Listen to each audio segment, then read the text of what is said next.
Hey everyone, this is Ruth L. Snyder joining you from Get Clients, Build Community. Today I want to talk to you about 5 ways to find content to write about. Get Clients, Build Community is on a mission. Our mission is to bring inspiration and innovation to authors, coaches, and entrepreneurs around the world. Get Clients, Build Community would like to introduce some of our services. We offer coaching packages, individual coaching or group coaching to help you get from dream to done. We also offer courses from book idea to first draft in 30 days. 5-day challenge and program. Turn Twitter into your lead generation machine using Twitter Spaces. Professional book formatting, providing you with publisher-ready files. Personalized marketing plan, a powerful plan to get clients and build community that suits your personality. We strive for excellence in everything we do, and it shows. If you're looking to write, publish, and/or profit from your books, we can help. Thanks for joining me today. As I mentioned, today I want to talk about 5 ways to find content to write about. We need ideas, don't we, as writers? And we talked previously about keeping a writing notebook. That is helpful. So if you haven't watched that episode or listened to that episode, go back and do that, and you will find some ideas there. But today I want to share some specific things that you might want to consider writing about when you have an assignment or you're wanting to start a book project. Here are some topic ideas. So number 1, write about something you or a friend experienced. Those personal experiences are wonderful to add to our repertoire because there is something that nobody else can take away from us. When we have experienced something, it's personal and it's unique. And so it's a great thing to write about. Maybe you have a good friend who has experienced something and they're not a writer and they give you permission to write about what they experienced. Those are 2 ways to find interesting topics to write about. I may have shared this before, but one thing that happened to me when I was taking my kids to the school bus one morning, well, I had taken them to the school bus and I was on my way back. I had our husky on a leash, and as we got nearer to the house, he started kind of growling and barking. And I thought that was unusual because he didn't do that. And then I stopped and listened, and I heard something crashing through the bushes, and I knew no one else was home. And so then I really started to pay attention. And pretty soon I looked up and I saw a mother elk and her baby coming through the bush. And of course, my dog thought that was very interesting, and he started barking, and the mother started growling and making noises at me. And you can imagine that I got out of there as quickly as possible. So that's just an episode that happened to me one day that I may include in my writing one day. Number 2, research an incident reported in the news.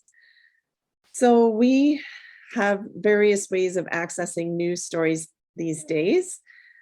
Some may be more accurate than others. If you see an event, it's more likely that you will know more facts about it, or at least your perspective on what happened. You can, of course, Google news for your local area as well as provincial or state or country or even international news, and find news that way. And then there are certain social media sites that are better than others at giving you news tips. And I find that Twitter is really good for finding what's happening currently. But you may hear or see something in the news that kind of tweaks your interest. And so, if that is the case, then go and research that and maybe think about writing something about that. And of course, it depends whether you are writing fiction or nonfiction as to how you will deal with the information that you access. Number 3, and this is something that you may not think about if you're just a beginning writer, but observe people around you and write about that. People can give you a lot of interesting material, especially kids. They can be a lot of fun. And as parents, we usually think that we'll remember funny things that our children said or did, but I have found as I get older, that's not the case. I have to write down those incidents. Incidents like the day that my 2 boys thought it was a good idea to open a bag of dog food and dump it in the middle of the living room. Ugh.